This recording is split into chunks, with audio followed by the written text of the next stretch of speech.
Kaniga sialiru bao tiang long malay so do tissa namyu ajang tiang long me bido pinyatya paramatya gu khwecha na le aung lila me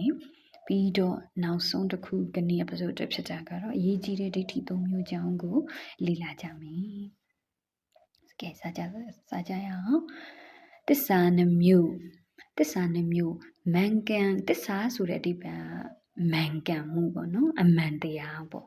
အဲ့ထဲမှာအမှန်တရားနှမျိုးရှိတယ်လို့ဖော်ပြထားပါတယ်မှန်ကန်ဟူရ၌တဲ့အမှန်သည်တစ်သမုဒိသစ္စာနဲ့ပရမတ္ထသစ္စာဟူ၍နှမျိုးရှိပါတယ်အဲ့မှာသမုဒိသစ္စာဆိုတဲ့နေရာမှာရေမြေတောတောင်လူနဲ့ပြမပုဂ္ဂိုလ်တို့အစရှိသောလောကဝဟာရများသည်သမုဒိသစ္စာအဖြစ်အမှန်ပင်ဖြစ်ပါတယ်။တို့ရာတွင်တစုံတစ်ယောက်သောပုဂ္ဂိုလ်ဤခန္ဓာကိုယ်အတွင်းရှိစိတ်ပိုင်းအသီးသီးကိုတခြားစီခွဲစိတ်လိုက်လျင်ဖြင့်ပုဂ္ဂိုလ်ဟူသောသရဝဟူသောယောက်ျားဟူသောမိန်းမဟူသောသမုဒိပညတ်သည်ကွယ်ပြောက်သွားသည်ယုတ်တရားအစိတ်ပိုင်းများသာကျင့်ရှိတော်သည်ထို့ကြောင့်သမုဒိသစ္စာအမှန်သည်တကယ်ရှိတကယ်မှန်သောအမှန်မဟုတ်ချေလောကသင်္ကိတသမုဒိသစ္စာအဖြစ်သာအမှန်ဖြစ်ပါတယ်ယုတ်ဝေဒနာတင်ညာသင်္ခါရဝိညာဉ်ဟူသောခန္ဓာ၅ပါးတရားတို့ကတကယ်ရှိတကယ်မှန်သောအမှန်တရားတို့သာဖြစ်ပါတယ်ထိုအမှန်တရားကိုပရမတ္ထတရားဟူ၍ခေါ်ဆိုရပြီသည်တနည်းပြောမယ်ဆိုရင်တော့ပရမတ္ထသစ္စာပေါ့ဆိုတော့သမုဒိသစ္စာနဲ့ပရမတ္ထသစ္စာဆိုပြီးတော့နှမျိုးရှိတယ်မြတ်စွာဘုရားသည်ဝိနည်းယတရဝတို့ဤအလိုဣဇာတရားအားလျော်စွာသမုဒိသစ္စာပရမတ္ထသစ္စာဓမ္မကထာတို့ကိုဟောကြားတော်မူခဲ့ပါသည်တနည်းဖော်ပြမယ်ဆိုရင်တော့သမုဒိသစ္စာတွေကပညတ်တရားတွေပေါ့နောက်ပရမတ္ထသစ္စာတွေကကျတော့ပရမတ္တရားလို့ခေါ်ပါတယ်ကဲပညတ်နဲ့ပရမတ္တရားကိုကိုယ်ပြအောင်ထပ်ဆင့်ပြီးတော့လေ့လာကြရအောင်မိမိတို့ရဲ့တဏ္ဍ၌ရှိသောယုတ်နံနှစ်ပါးခန္ဓာ၅ပါးသည်တကယ်အစစ်မှန်ရှိသောတရားဖြစ်သောကြောင့်တန်တုံးကာယောသက်ကာယောအရာသက်ကာယမည်၏တနည်းပရမတ္ထတရားလည်းမည်၏တဲ့ဤယုတ်နံနှစ်ပါးခန္ဓာ၅ပါးကိုယောက်ျားမိန်းမဟု၍မဲ့ခေါ်တတ်မှတ်ပြီးလျင်ယောက်ျားမိန်းမဟုတိမှတ်ခံယူနေသည်ကအတိမအမှတ်မှဖြစ်နေတော့၏တဲ့တနည်းပြောရင်ဆိုတော့ဒိဋ္ဌိပေါ့အမြင်မှအယူမှအစွဲမှအပြောမှတွေနဲ့ယူဆတာပေါ့နော်ဒါပေမဲ့ဒီသစ္စာဒီသမုဒိသစ္စာကိုပယ်လို့ရလားဆိုတော့ပယ်လို့မရဘူးလောကသားရဲ့လို့ဖြစ်လာပြီဆိုတော့အခေါ်အနေနဲ့ပြောလို့ဆိုလို့ရပါတယ်ဒါပေမဲ့တကယ်စစ်မဆွဲရဘူးဆိုလိုတာပေါ့နော်အမှန်စင်စစ်ကယောက်ျားမိန်းမဆိုတာတော့မရှိဘူးပေါ့ယုံနံနှစ်ပါးခန္ဓာ၅ပါးသာရှိပါတယ်သူငါဆိုတာလည်းမရှိဘူးယုံနံနှစ်ပါးခန္ဓာ၅ပါးသာရှိပါတယ်ပုဂ္ဂိုလ်တရားဥဖြူဥနီဒေါဖြူဒေါနီမပုတာသမီးမြေမြင့်ဆိုတာကိုလည်းမရှိယုံနံနှစ်ပါးခန္ဓာ၅ပါးသာရှိပါတယ်တဲ့ဤသို့အဖြစ်တကယ်အစစ်မှန်ရှိသောယုံနံနှစ်ပါးခန္ဓာ၅ပါးတို့သည်ပရမတ်တရားများဖြစ်ကြ၏ယင်းပရမတ်တရားတို့အပေါ်မှာ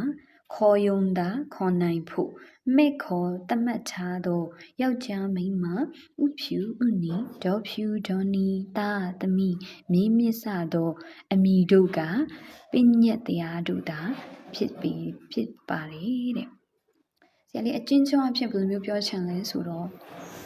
ဒီကံမျက်စိနဲ့မြင်လို့ရတဲ့အရာမှန်သမျှပေါ့ကိုပြောပြလို့ရတယ်သူများလည်းပြောပြတဲ့အတိုင်းမြင်နိုင်တဲ့အရာမှန်သမျှနမဲသမုတ်ထားတာတွေမှန်သမျှတွေကိုကြတော့သစ္စာနဲ့ပြောမယ်ဆိုရင်သမုဒိသစ္စာပညတ်ပရမတ်တရားနဲ့ပြောမယ်ဆိုရင်ကြတော့ပညတ်တရားလို့ယူဆလို့ရပါတယ်ဝိပဿနာရှုတဲ့နေရာမှာဆရာလေးတို့ကပညတ်တရားကိုရှုရမှာမဟုတ်ပါဘူးထပ်ခါပြောပါမယ်ဝိပဿနာရှုတဲ့နေရာမှာပညတ်တရားကိုရှုရတာမဟုတ်ပါဘူး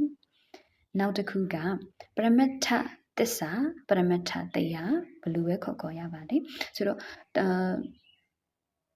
ကိုယ့်ရဲ့မျက်စိကံမျက်စိနဲ့လည်းမြင်လို့မရဘူးသူများကိုလည်းပြလို့မရတဲ့အရာပေါ့ဘယ်လိုမျိုးနဲ့မှမြင်ရလဲဆိုကိုမျက်စိမိတ်ပြီးတော့မှဉာဏ်မျက်စိဖွင့်ပြီးတော့ကြည့်ပြီးတော့မှမြင်ရတဲ့ခန္ဓာကိုရှုတာကပရမတ်တရားကိုရှုတာလို့ခေါ်တာပေါ့ဆိုတော့ဒါအချင်းချင်းအဖြစ်ပြောထားပါနောက်မှထဆင့်ခန္ဓာ၅ပါးအကြောင်းပြောသွားတဲ့အချိန်မှာဆရာလေးအဲ့နာမှာပြန်ပြီးတော့မှဒီပရမတ်သဘောအကြောင်းကိုထဆင့်ပြီးတော့မှဖွင့်ပြပြောဆိုသွားမှာဖြစ်ပါတယ်ဆိုတော့ဂဏိကနောက်တစ်ခုကျန်တာကအလွန်အရေးကြီးတဲ့ဒိဋ္ဌိအကြောင်းပဲဖြစ်ပါတယ်ဒိဋ္ဌိဆိုတာဆရာလူတို့ရဲ့အမြင်အယူဆပေါ့ဆိုတော့ဒိဋ္ဌိမှာမှဆရာလူတို့ကနှမျိုးရှိပါတယ်မိစ္ဆာဒိဋ္ဌိနဲ့တမာဒိဋ္ဌိဆိုပြီးတော့မှနှမျိုးရှိတာပေါ့မိစ္ဆာဒိဋ္ဌိဆိုတာကအမြင်မှာမှအမြင်မှားတာကိုဆိုလိုတာပါတမာဒိဋ္ဌိဆိုတာအမြင်မှန်တာအယူမှန်တာအစွဲမှန်တာကိုဆိုလိုတာဖြစ်ပါတယ်ဆရာလေးတို့ကအမြင်မှန်ကိုရဖို့ဆိုတာကအမြင်မားနေတာကိုမားမှန်းသိဖို့ကအလွန်ရေးကြီးပါတယ်မားနေတယ်ဆိုရင်လည်းဘယ်နေရာမားနေပါလဲဆိုပြီးတော့မှသိဖို့လည်းထပ်ဆင့်ပြီးတော့အရေးကြီးပါတယ်ဒါကြောင့်မလို့ဤဒိဋ္ဌိ၃ပါးကိုခဏတော့အကျဉ်းပြန်ဖြင့်ခေါင်းစဉ်လေးပဲပြီးထားမယ်နောက်အပစုတ်ခါမှာဆရာလေးဒီဒိဋ္ဌိအကြောင်းကိုအသေးစိတ်ဖော်ပြသွားမှာဖြစ်ပါတယ်ဒါကြောင့်မလို့အဒိဋ္ဌိကဘာတွေလဲမိစ္ဆာဒိဋ္ဌိကိုဆရာလေးကပြောပြသွားမှာဖြစ်ပါတယ်ဘာလို့ဆိုဆရာလေးတို့သိဖို့လိုအပ်တာကသူသိရမှာကမိစ္ဆာဒိဋ္ဌိပြီးတော့မှပွားရမှာကတမာဒိဋ္ဌိပေါ့ဆိုတော့ဒီနှမျိုးလေးတော့ရှိတာပေါ့နော်ဆိုတော့ဆရာလေးတို့ကကိုယ့်ရဲ့ယန္တုမှန်းသိအောင်ရင်လုပ်တဲ့သဘောပေါ့ဆိုတော့ယန္တုမှန်းသိရင်ဆိုရင်ရှောင်လို့ရတယ်ဖယ်လို့ရတယ်ပိတ်လို့ရတယ်ပေါ့နော်ဆိုတော့ဒီမိစ္ဆာဒိဋ္ဌိကဆရာလေးတို့ကိုတန်တရားပေါင်းများစွာအပယ်လေးပုံဆွဲချနေတဲ့တရားပဲဖြစ်ပါတယ်လို့ဆရာတော်ကြီးဟောထားတာရှိပါတယ်ဆိုတော့ဒီမိစ္ဆာဒိဋ္ဌိကိုအပြားအဖြစ်ကြည့်မယ်ဆိုရင်တော့62ပါးတောင်ရှိပါတယ်ဒါပေမဲ့သူ့ကိုခေါင်းဆောင်ကျင်းချုပ်ပြီးထုတ်လိုက်တဲ့ချိန်ကကျတော့3ပါးပဲရှိပါတယ်အဲ့ဒါကတက္ကာယဒိဋ္ဌိတတ္တရဒိဋ္ဌိဥဇီဒဒိဋ္ဌိဆိုပြီးတော့မှဒိဋ္ဌိ3ပါးရှိပါတယ်ဒီဒိဋ္ဌိအကြောင်းအသေးစိတ်ကတော့ဆရာလေးနှက်ဖြန်မှာ